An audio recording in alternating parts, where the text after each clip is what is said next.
ஏதோ ஒரு இடத்துல விவசாயத்தை பற்றி வீடியோ எடுத்து போஸ்ட் போட்டு இன்னைக்கு இந்த மேடையை உருவாக்கி கொடுத்த கேப்கமரின் மீடியாவிற்கு மிகப்பெரிய நன்றி தெரிவிச்சுக்கிறேங்க. அவங்க இல்லைன்னா இந்த இடத்துல நான் நிற்க முடியாது கண்டிப்பாக. அதே மாதிரி பார்த்தீங்கன்னா விவசாய சம்மந்தப்பட்ட வீடியோ போட்டு ஃபாலோவர்ஸ் அத்தனை பேரும் சப்போர்ட் பண்ண அனைவருக்கும் நன்றி தெரிவிச்சுக்கிறேங்க. அதே மாதிரி எனக்கு வளர்ப்பு சொல்லி கொடுத்த அப்பா அம்மா அது கூட பார்த்தீங்கன்னா விவசாயத்தை சொல்லி கொடுத்த குருநாதரும் அவங்க 2 பேர் தான். அவங்க இல்லைனாலும் நான் விவசாயத்தில் வளர்ந்துருக்க முடியாது கண்டிப்பாக. இப்போ வருகின்ற காலகட்டத்தில் பார்த்தீங்கன்னா விவசாயம் ஒரு கிராமத்தை ஈஸியாக நகரமாக மாற்றிடுறாங்க.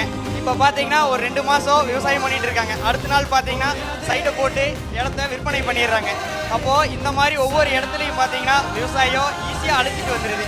இப்போ இப்படியே போயிட்டு இருந்ததுன்னு பார்த்தீங்கன்னா நம்ம உணவுக்கு கையேந்திர நிலைமை வந்துடக்கூடாது. அப்படிங்கிறங்காட்டி பார்த்தீங்கன்னா அனைத்து விவசாயிகளுக்கும் சப்போர்ட்டும் மதிப்பும் மரியாதையும் கிடைச்சதுனாலே அனைத்து விவசாயிகளும் விவசாயத்தை பண்ணுவாங்க அப்படிங்கிறத நான் தெரிவிச்சுக்கிறேங்க எல்லாத்துக்குமே.